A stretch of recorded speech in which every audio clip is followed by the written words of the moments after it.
Thanks so much for joining us. It's now 1 p.m., so our webinar is going to begin. My name is Emily Hill, and I'm the Education Coordinator here in Canadian Ministries at the National Office of the Presbyterian Church.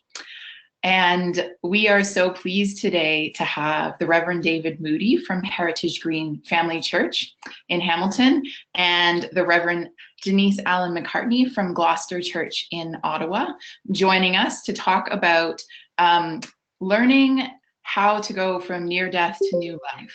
So this is a webinar. We've invited both David and Denise because they've had experiences with their church of really listening to where God's calling them and moving their church forward through renewal. And they've both done it in different but interesting and amazing ways. So they are the perfect people to talk to us about this. Just a couple of logistical things. If you could keep your webcams off and your microphones muted during the webinar, that would be helpful to us because we get a lot of feedback and noise otherwise. And what you can do if you have questions, we do welcome questions. If you want to put them into the chat box, I'm going to be acting as host and I'll collect your questions. David, we're going to start with Denise, and she's going to talk and has a lovely PowerPoint for us. And then we'll switch it over to David. There might be a couple minutes of transition there because we have to go from her PowerPoint to his. But if you'll just be patient with us, we'll get that working. And then David's going to talk for about 20 minutes about what his church has done. And then the last, 15 minutes we'll have for the questions that you've collected. So please don't be shy in the chat box. I'll be doing my best to look after them. So you won't see me. I'm going to turn off my webcam during Denise and David's presentations, but I'm here. So definitely put your questions in the chat box. So thank you so much, David and Denise. And we're so pleased that you're here. Thank you for doing this for us and for everything that you do for your churches and for our denomination. Thank you so much and welcome. So I'm going to turn it over to Denise now. Thanks very much, Emily, and hello everybody. It's great to be here and great to share the story of what God has done. This is really a story about resurrection, a story of God's goodness. Gloucester Church, where I serve in Ottawa, had quite a number of turbulent years, and we don't need to rehearse the story of that. Lots of churches know the story at any rate. And then they went for quite a long time, 7 years, without a full-time pastor. And during that time, there were lots of questions. Should we close? Will we close? There were people in the presbytery who thought the church should close. But the Lord had other plans, and the presbytery got on board and gave the congregation some help, and they were able to hire a full-time minister. So the first day I arrived at Gloucester Church, which was in 2009, it was September 1st, it was a Tuesday morning. I got here at 9 o'clock, and I discovered that this huge, big parking lot of the church was full of cars, and I thought, wow, that's awesome. They have planned a surprise party for me. That was so great. And I walked into the church building, and there were two people there. There was an elder who handed me my keys and said, welcome, it's great to see you. We'll see you tonight at your ordination. And away she went. And there was the secretary. And I looked at the secretary, and I looked at the empty building, and I looked at the parking lot, and I said, so what's with all the cars? And she said, oh, first day of school.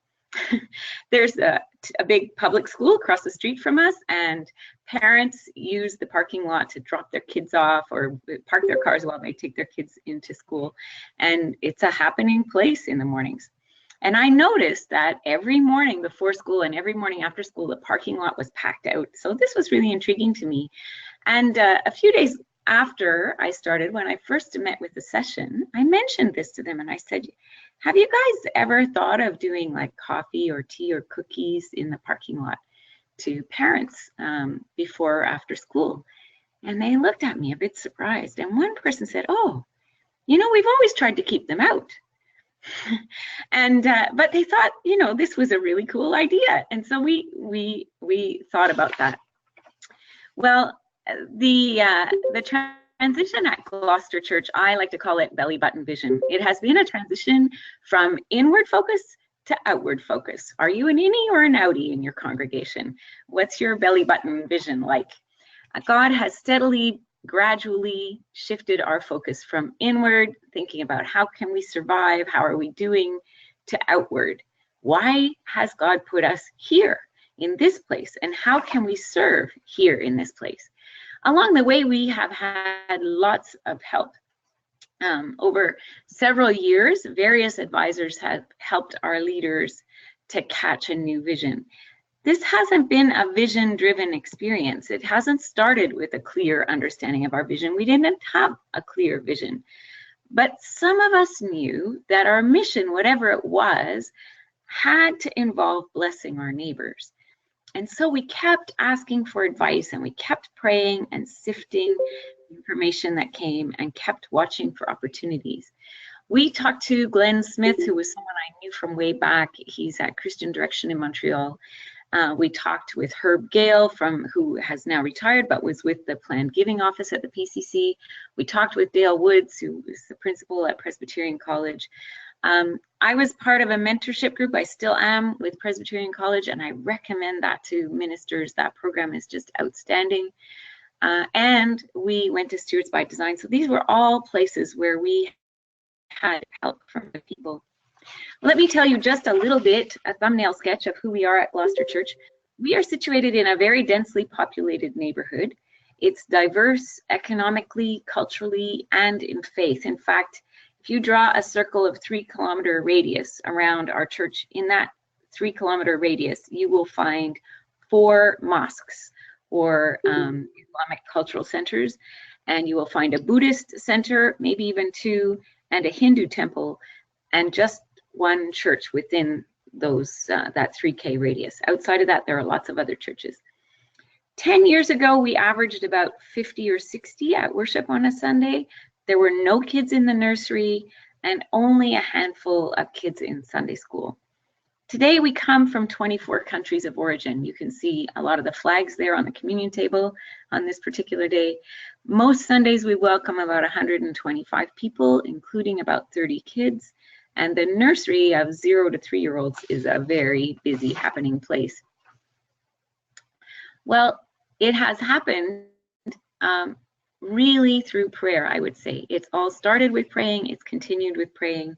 As a leadership team, our session regularly takes time to pray. We pray together several times during our session meetings. We invite others to pray with us. We have had healing prayer services. Praying is a priority.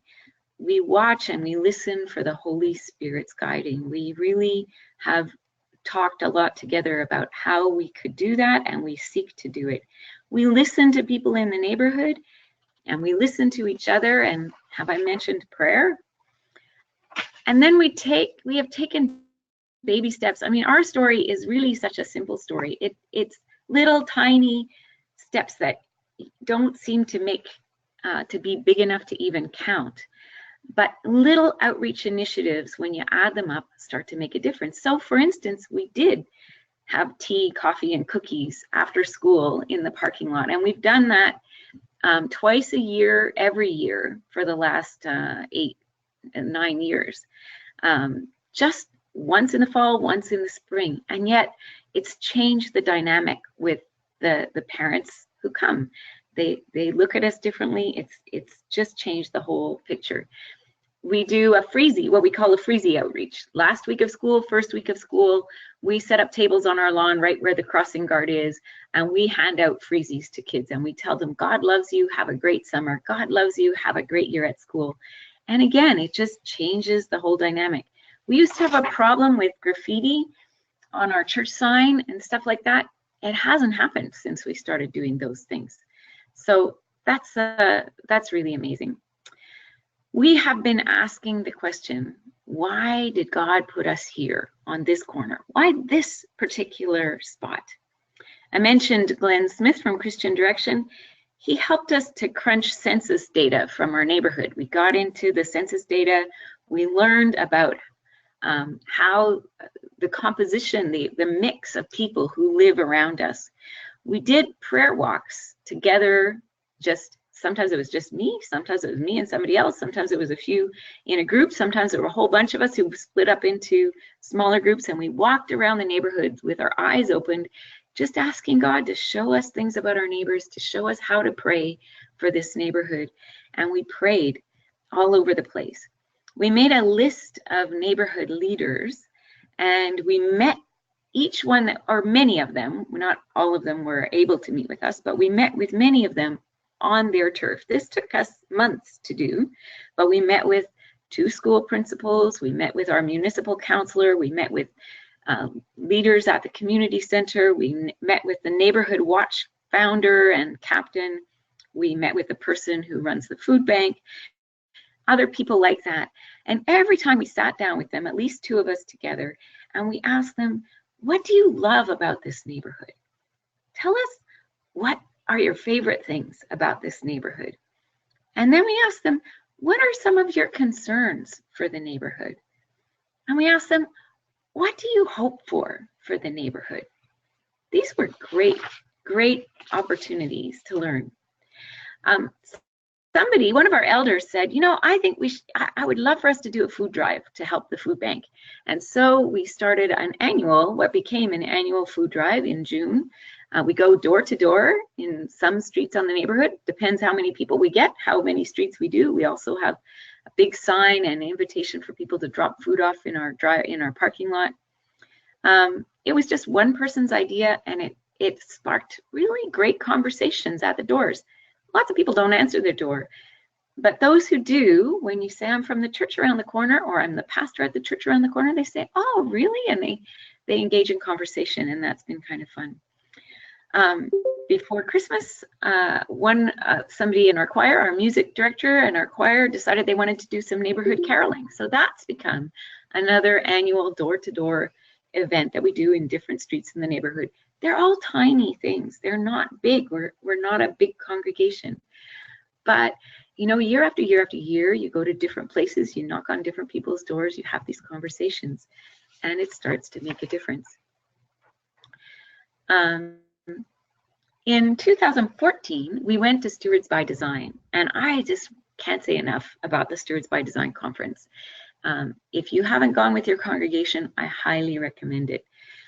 During our team, we had 4 people, myself and 3 other leaders who were there. During our time there, God gave us a dream. That's when our vision started to really take shape. And it was, I suppose, 5 years into my ministry with the congregation, but it's when our vision started to grow some real flesh. So we had 2 components to our vision. One was to create a legacy fund to grow financial stability and to grow generosity. Because as I had said to you, we had help from our presbytery and then from the national church, and we knew we had to be more sustainable on our own. So we needed to grow a legacy fund. We wanted to invest money in the PCC Consolidated Fund. The other part of this dream was to engage a leader to work with our youth and to develop a messy church outreach program. And we can talk more about the individual components of that at some point along the way, or I can answer questions outside of this webinar. But those were the 2 pieces of our dream.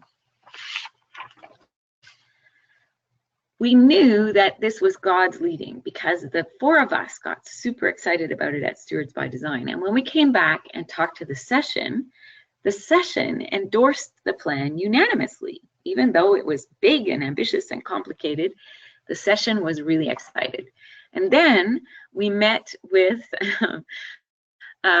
people in our finance and maintenance team, not just these folks, but they're part of the team. We met with a joint meeting of the session and the finance and maintenance team.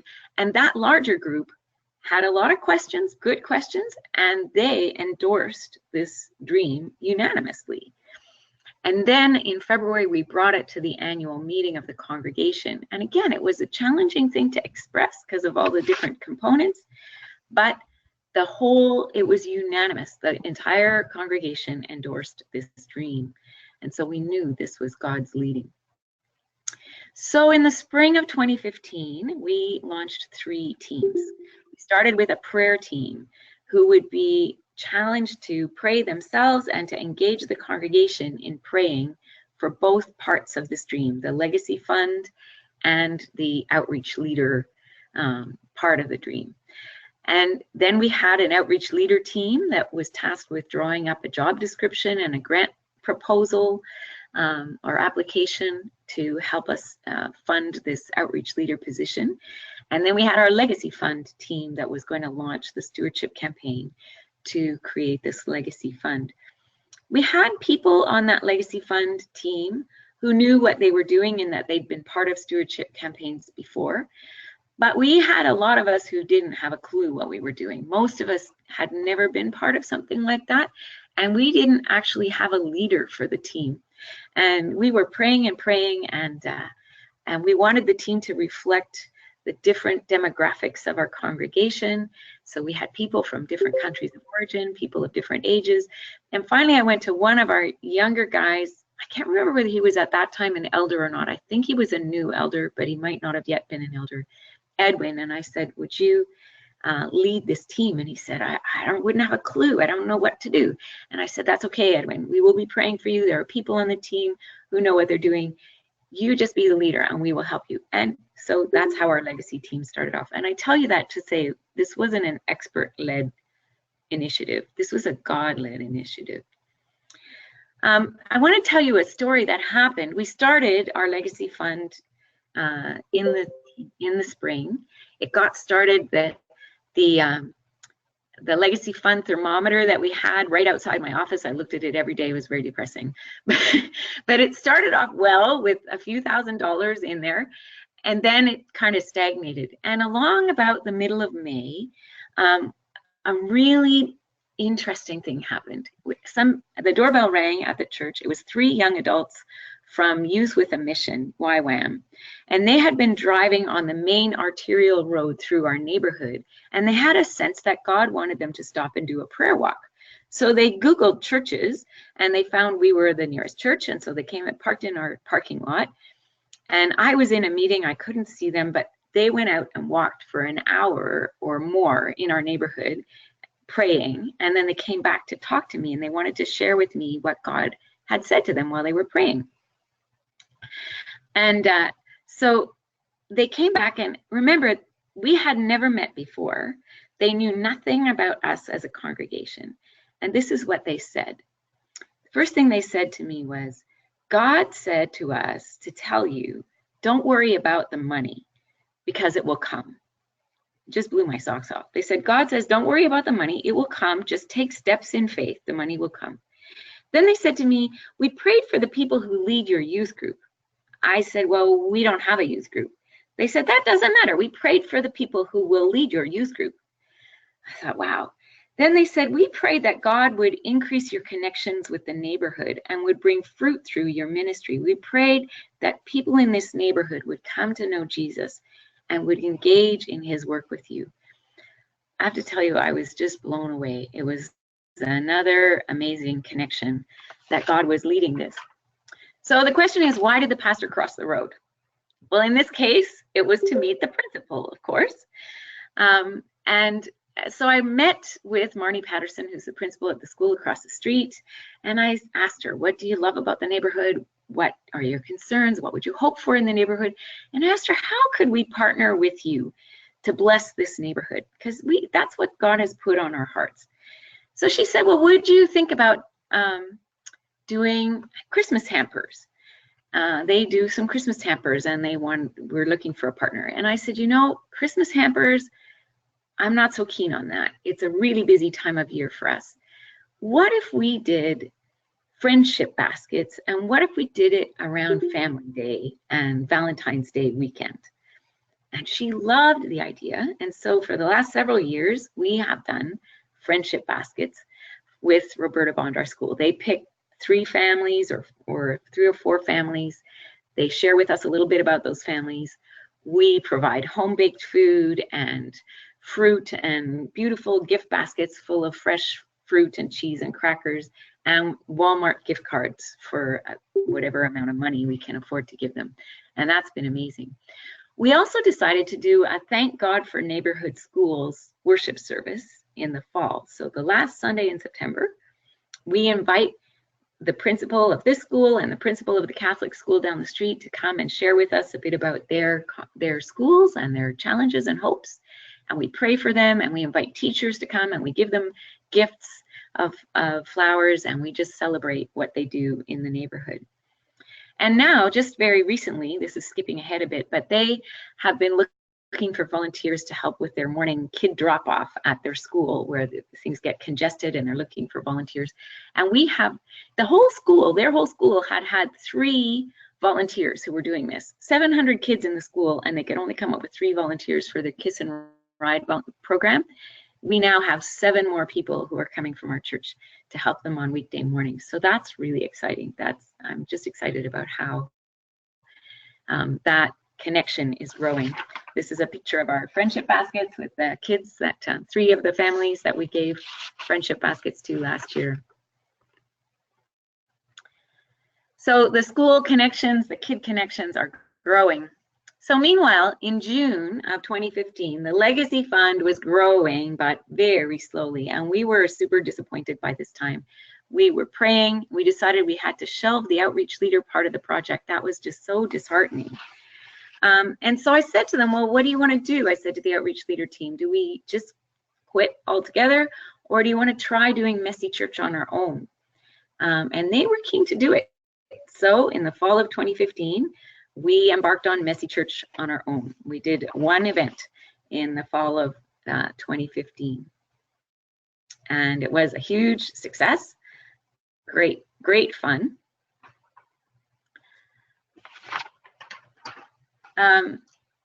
By February of 2016, we were getting close to our target, quite close, we thought.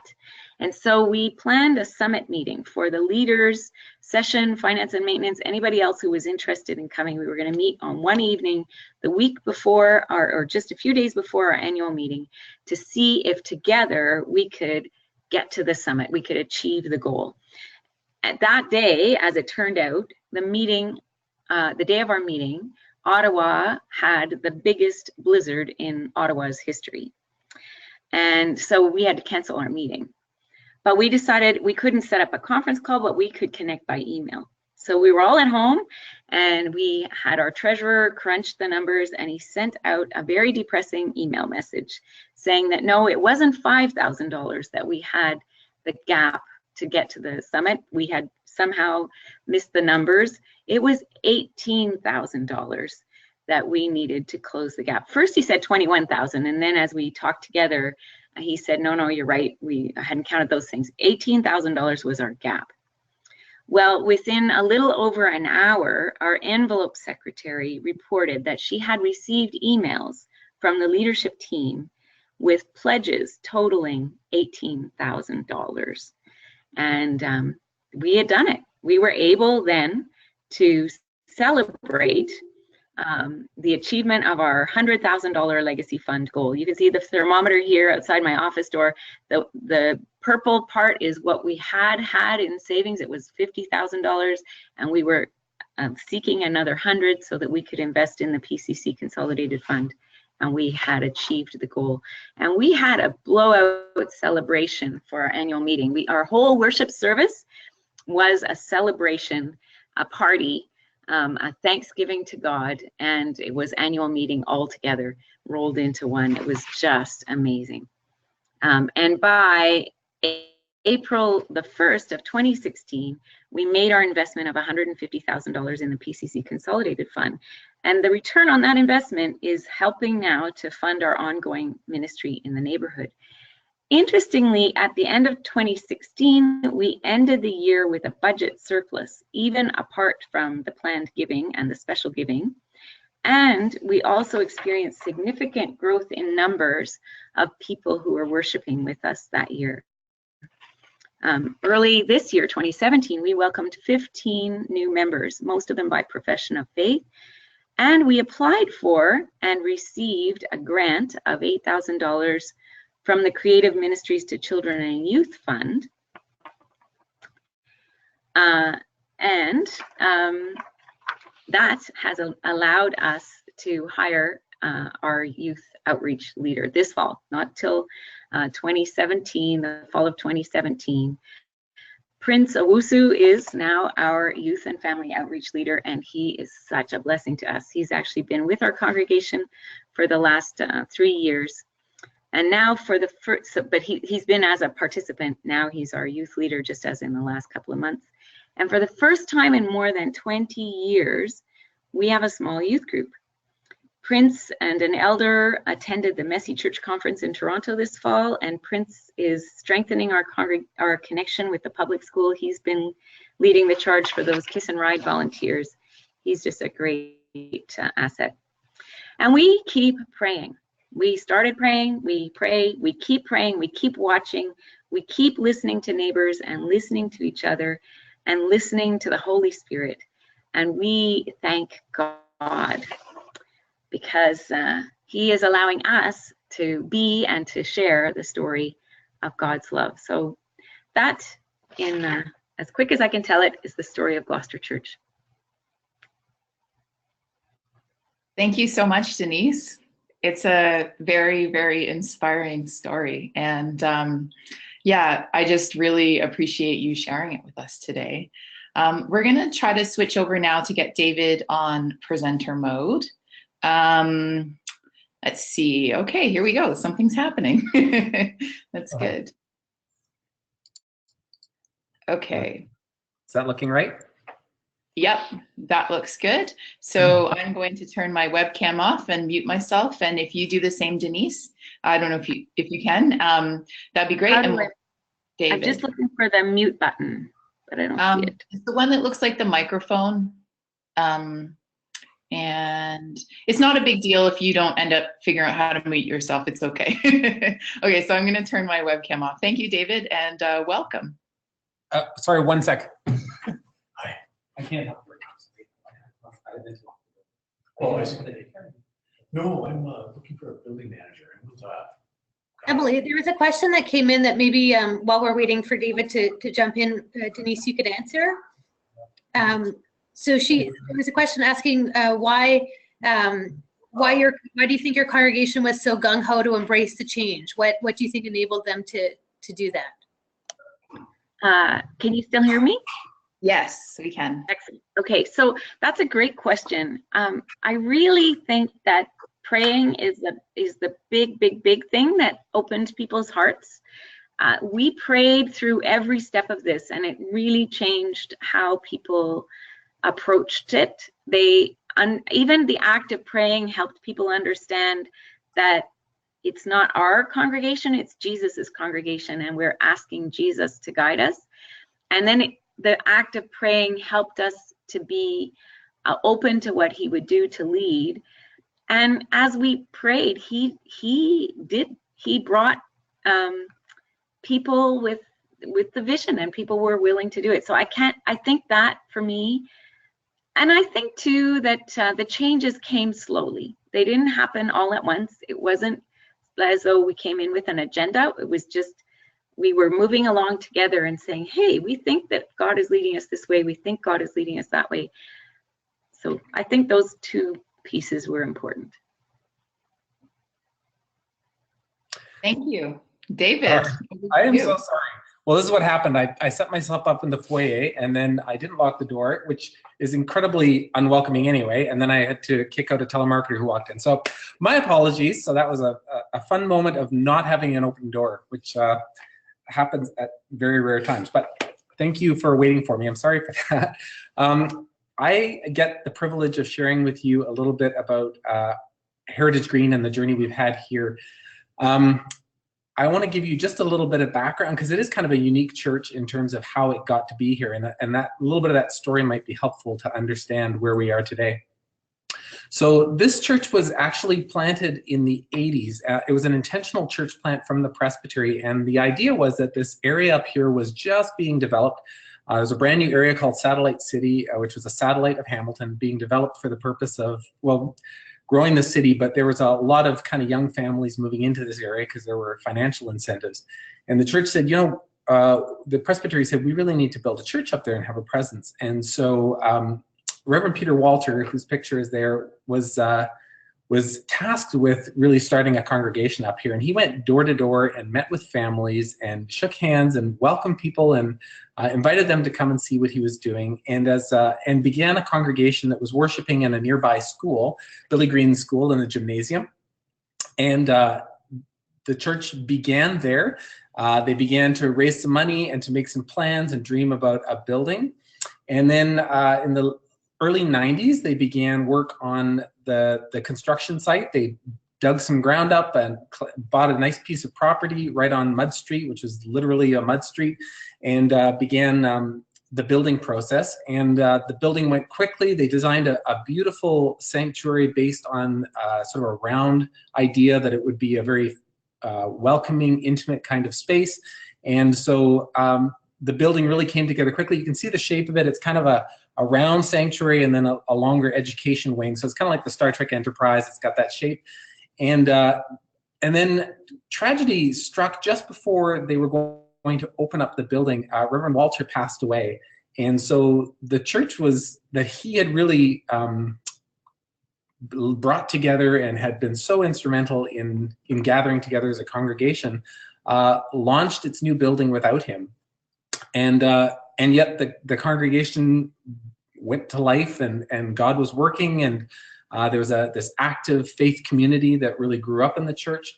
And so, but over the course of 25 years, what happened was that the church really didn't reach a lot of new families. And so over time, basically the congregation aged, kids grew up, moved away, and this beautiful building was left in the middle of an area that had now developed into thousands and thousands of homes. It was just a booming area, tons of new families, and yet here was this congregation that, for all intents and purposes, was really on the verge of closing, and in fact did close briefly for a time until the presbytery said, no, we got to keep this open.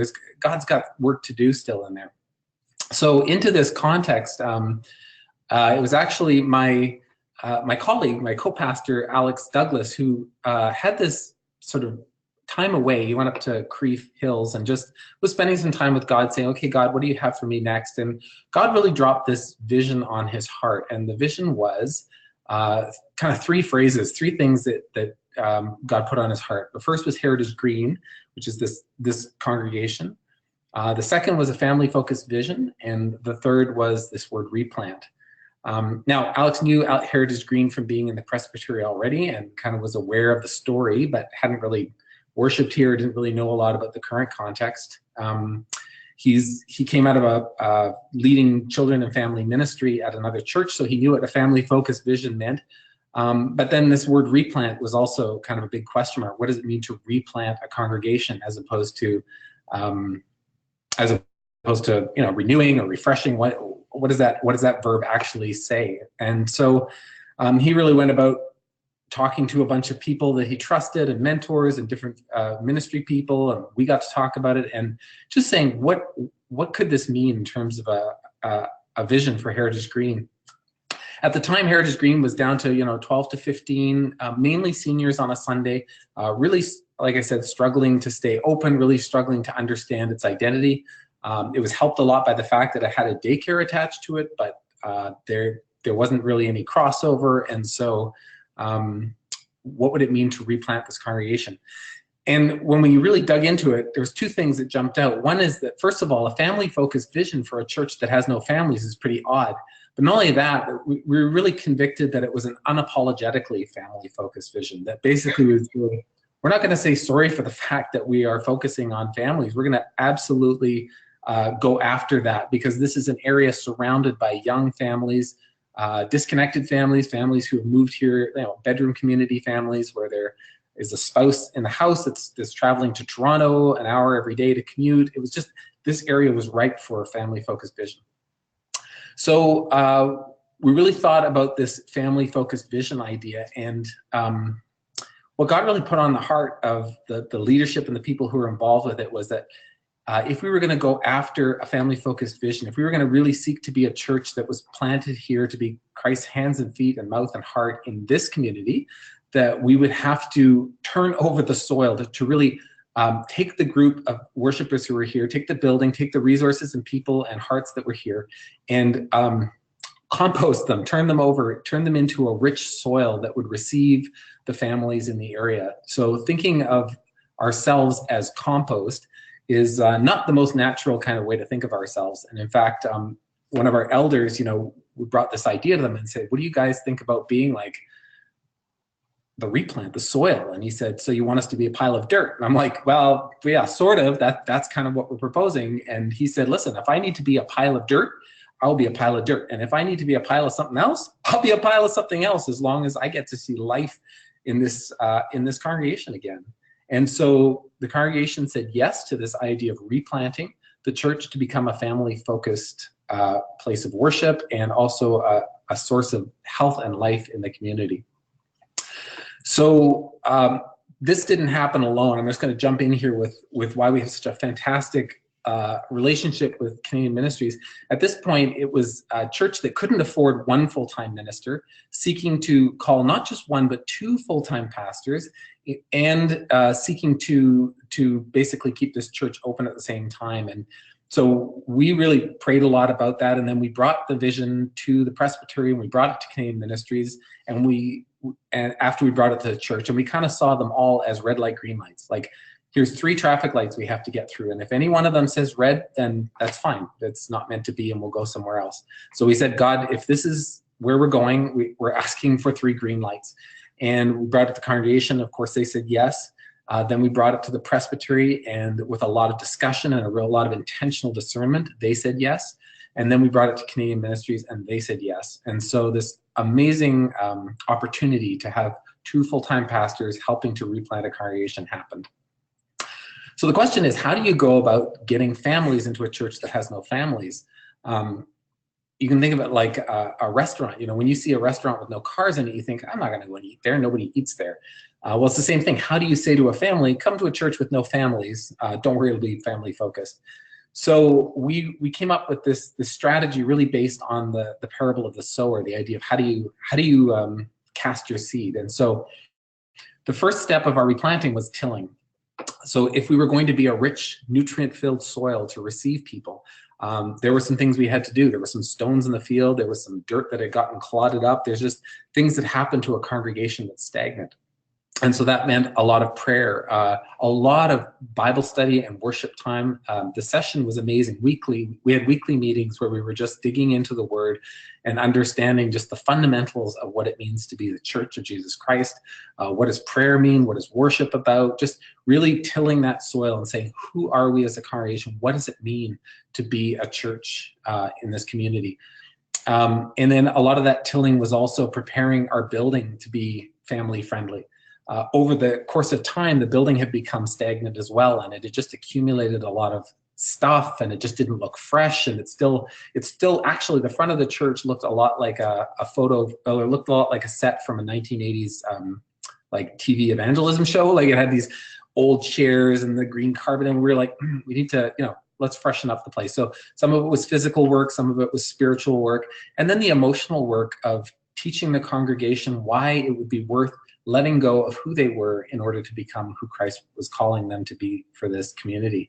And that was probably the hardest work of all, is letting go of things that they really enjoyed and really liked about their own worship and about their own organization and how it had been running, letting those things go, dying to those things in order to become to be resurrected into the church that God really was calling them to be. And so that tilling work was first. We did a number of months of that first, and then we moved into what we call the seeding phase. So the question I asked earlier was, how do you get families to be part of a church that has no families? Well, our answer was, you ask.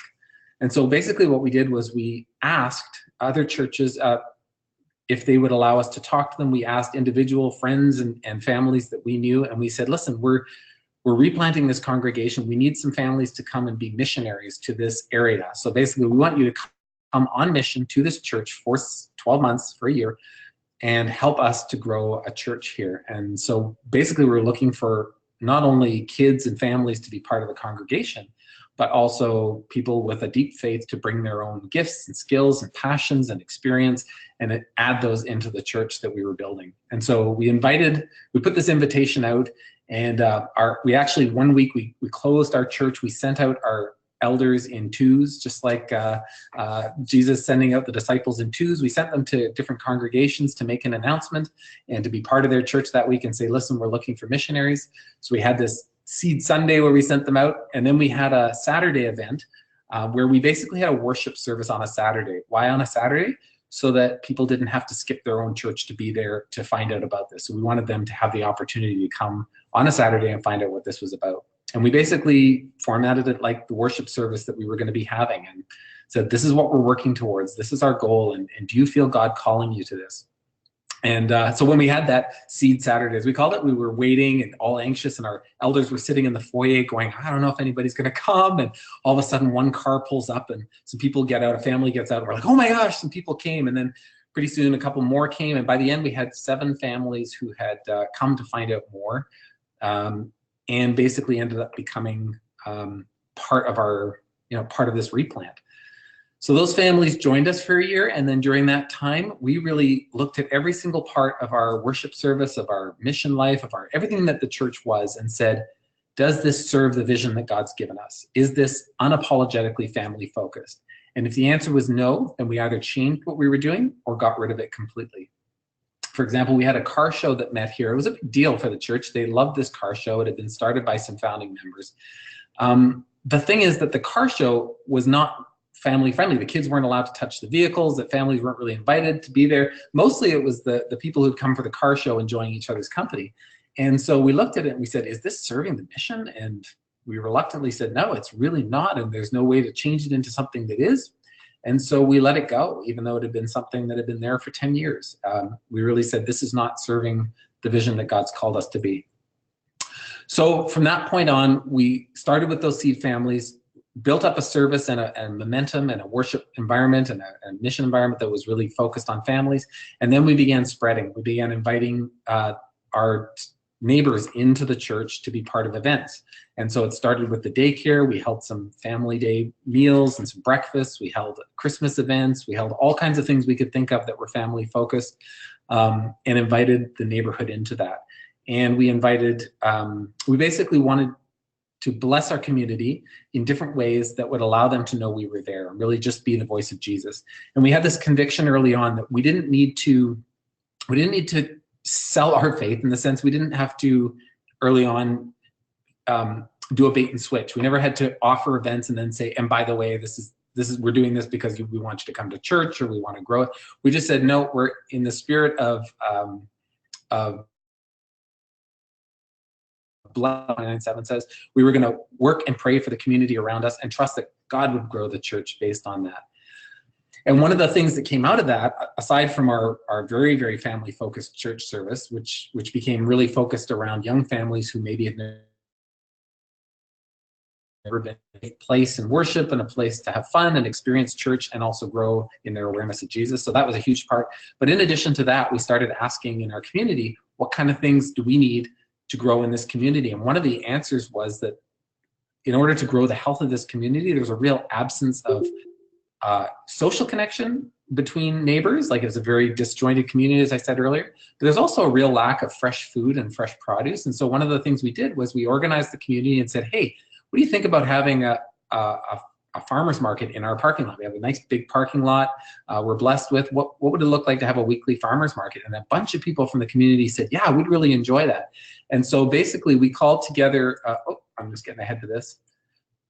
We called together our neighbors and said, let's form a farmer's market together. So, well, this slide is going a little wonky, but basically we got all these groups together, friends and neighbors, and we started inviting and creating a farmer's market. And so we launched a farmer's market in our parking lot, and it basically became a connection hub for our neighborhood. That was in this past year. So over the course of these 3 years, we started with our tilling, and then we went to our seeding, and then we went to our spreading. And so basically in the past 3 years, what we've seen is that our worship attendance has really become a lot of families. We have some of our original members are there, and then also We have these families who have come to be part of what's going on. So this is a slide that I was skipping over, but here's one of our worship services where we were sitting at tables. We'll do meals in the sanctuary. It's a real gift that we don't have fixed chairs. So we'll have a meal where everyone gets to eat a meal together, breakfast, and then we have a worship service together. We have these areas of tables set up at the back for our kids where they're part of each service is them answering a question that connects them into the theme for the day, the Big God theme. We've started this year doing what we call pods. So these are the signups for pods along here. And each one of these is an opportunity to be in a small group activity like a knitting or sewing group, being part of a drama or a play, being part of sewing some blankets for the local ICU. So it's really become a place of life, a place of health, a place where we're seeing young families connecting. We're seeing our neighbors connecting with each other. We're getting to see health and life growing. And really it's come all out of God putting that burden on our hearts to unapologetically be the church to the community we're in.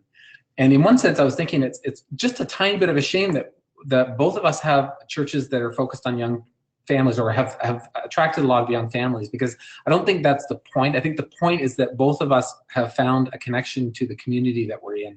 Both of our churches have looked at the community around and said, okay, God's asked us to serve these families. What does it look like?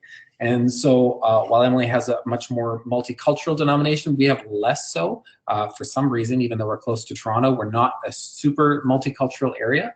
That's growing, and we're getting to see that growing in our congregation.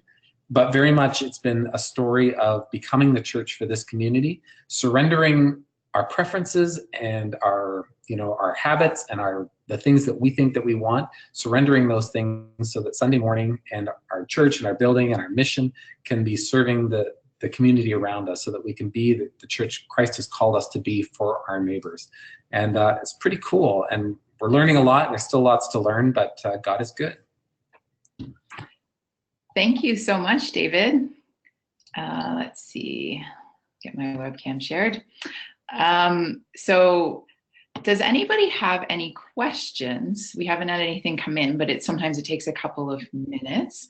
If you have questions, please just put them in the chat box. We do have still about 13 or 14 minutes left, and this is the time to ask what you might be thinking. And so one thing that I noticed in your talks, or especially yours, David, was about the letting go. Like we had a question earlier for Denise about what made her congregation so gung-ho to go forward with these initiatives and this vision. And you talked, David, about letting go, and that can be really hard for congregations. So what was it that helped?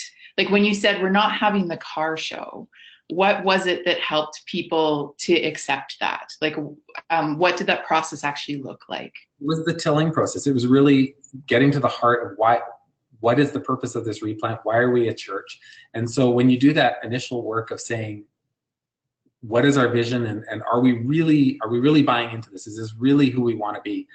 Then when you go back to that and you say, remember when we had that conversation, we said, this is who we want to be?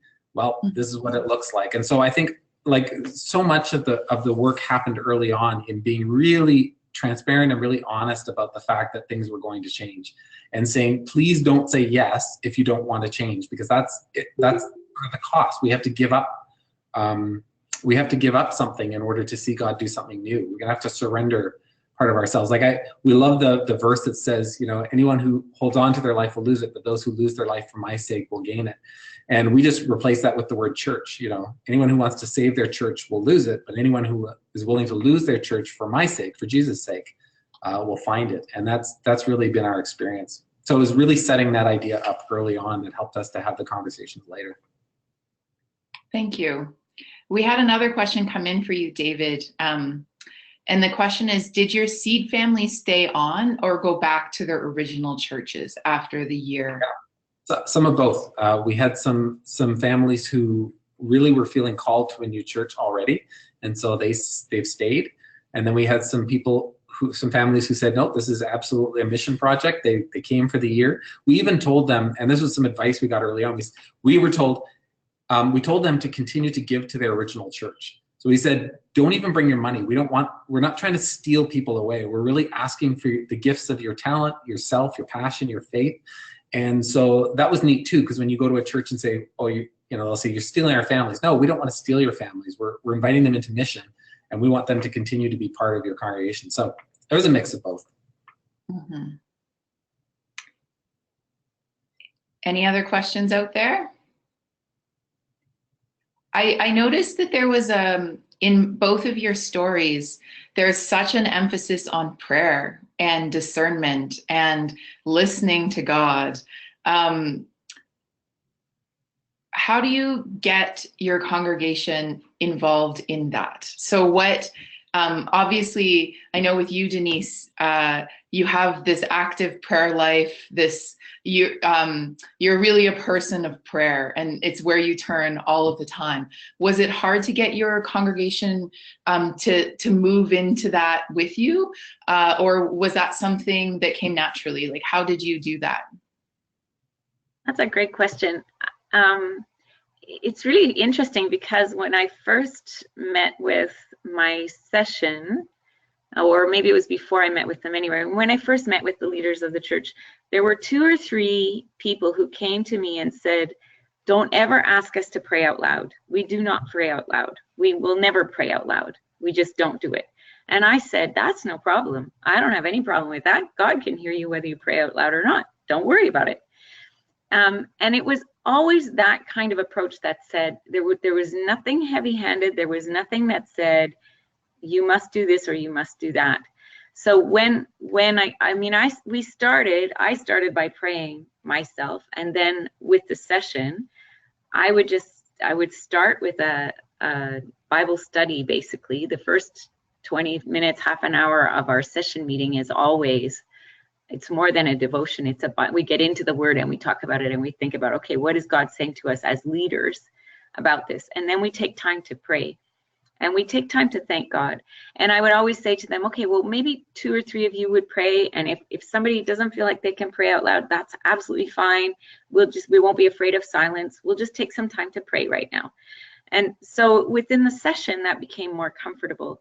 One thing I noticed was over time, like when there were concerns for individual people we were worried about somebody in the congregation and we really had it on our hearts to pray out of compassion for someone. 1 or 2 of the people who said to me right at the start, I will never pray out loud, they were the first people to pray for that person out loud. So it suddenly became a non-issue. In fact, at one point we started doing healing services. That's another story. It happened because one of the elders asked if we would, as a session, if we would pray and anoint her with oil for healing. Actually, she came and asked me, would I anoint her with oil for healing? And I said, well, the scripture says to ask the elders, why don't we bring that to session and we can, at the next session meeting. She said, okay, fine. So I taught a little bit about this at the session meeting and we agreed to pray for her and anoint her with oil. And you know what? God healed her. It was really amazing. It was amazing. And so she had walked with a cane for many years and suddenly she was walking without a cane and she had no pain. So I said to her, would you be willing to share your story with the congregation? So she did. So then there were other people asking and we decided to have a service for prayer in the evening for healing prayer. So again, it was just something God did and we did this. And so the first couple of times, one of my elders who never prayed out loud didn't come to the healing service the first 2 times we did this over the year. And then she did come. And somebody else said to her, well, why were you there participating? I thought you don't pray out loud. And she said, yeah, but this is different. It was different to sit there and pray for somebody for healing. So, people change gradually. It happens gradually. It was always an invitation. It was never heavy-handed. It was always gentle invitation with lots of opportunity for people to participate at whatever level they wanted to participate. I guess that's how I would say. And God did his thing. Thank you. Yeah, it's interesting how God works it's amazing how God works in our congregations and in our own personal lives as well. So having God enter in. So we have a question about, for you, David, was having two ministers a critical part of change rather than just one person? Like how is that team ministry for you important to what happened? It was, part of it was that we were doing a lot of learning during that time. So we've been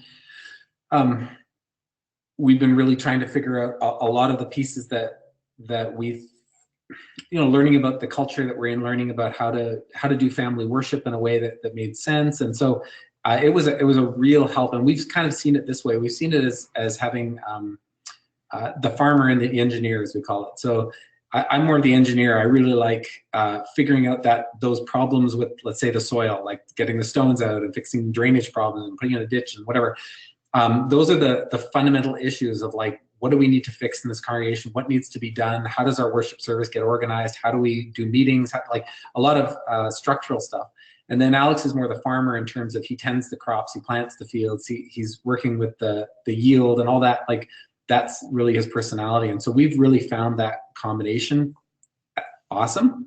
And one of the things we're trying to do with that now, we've had this amazing opportunity in the next year to move my role into a presbytery role.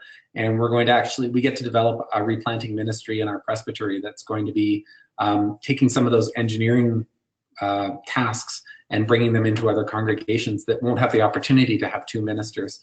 And then also building up a team in our presbytery of non-ministers, of folks with just business skills and lay skills, but a passion and a heart for Christ to help with that engineering work. Because it's the fact is that being one minister in a church it's really hard to do more than what you can do. Like being a pastor in a church is a full-time job. And so when I look at Denise, I think, oh, that's amazing. Like what you've done is you called your session and your team and your people into a partnership role where they're really being that engineer, they're being the other half of your team.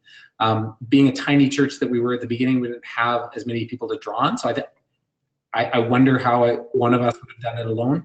But I think that that was a real gift to us, and we know we're blessed in that area. And so we're certainly, we have huge thanks to God for that, and to the people who made that possible. So we have one last question, which I think is a good question to end on. Could you both name one thing congregations can do to start discerning where God is calling them in their ministry? So one thing that you think a congregation could start doing. Sometimes we want to make a move, but it seems overwhelming. So what is one thing you could suggest? I would suggest intentionally giving thanks. So we start our session meetings every month now, and we do the same thing at our annual meeting by listing the things, and it goes right into the minutes, listing the things that we are thanking God for that month or that year. So so what that exercise is it's an exercise in seeing and acknowledging what God has actually been doing, right? So we say, wow, this person did this thing, and that thing happened, and this other thing happened. And so we're thanking God for all this stuff, and we list it, and we actually, as a session, we write thank you notes to the people whom we're mentioning and we're thanking God for. And we say, this month's session thanked God for you because of what happened here. And that has really opened our eyes to see God is at work. God is doing things. Things are happening in the congregation. Even when you're small and you're taking tiny baby steps, God is at work. And so that helps us then to say, okay, if God is doing this and then this and then this and then this, he's inviting us in this direction. Yeah, thank you. How about you, David? What's one thing you'd recommend? Sort of similar. It's I was thinking about Denise's story about seeing the parking lot full of cars, and we had a similar thing where early on we were wondering how we were going to coexist with this daycare as our church started to grow. And at some point it was like God hit us on the head with a hammer and said, you are a family-focused church with a bunch of families down the hall. Like, what are you doing about that? And I would say, look for where God is already bringing people through your door or to your parking lot or around your building. Like, look for the people who are irritating in you and say, maybe we should be serving them instead of trying to chase them away. It's one of the beautiful things about God's mission is he's not hiding it. It's not a secret. but we have to be listening and attentive. He wants to share with us. He wants to draw it to our attention. And so if we're sitting there, with our fingers in our ears, we're not going to hear. But if we say, okay, God, who are you bringing in? Who are we serving first? And it could just be one person. It could be a parking lot. It could be somebody who God brings through the door and says, I'm looking for. And that's really God starting a conversation. And then if we just say, okay, God, I got hands open. What are we doing here? He'll lead that next step. This is a great expression that I can't remember who used to say it, but it's like God will steer, but he won't pedal. So we have to start pedaling, and then he'll start steering us where he wants us to go. That is some great advice, and both very inspiring stories. I feel uplifted, and I'm sure there's a lot of other people who are listening in who also feel uplifted. So I just wanted to say a huge word of thanks. We are at 2 p.m. and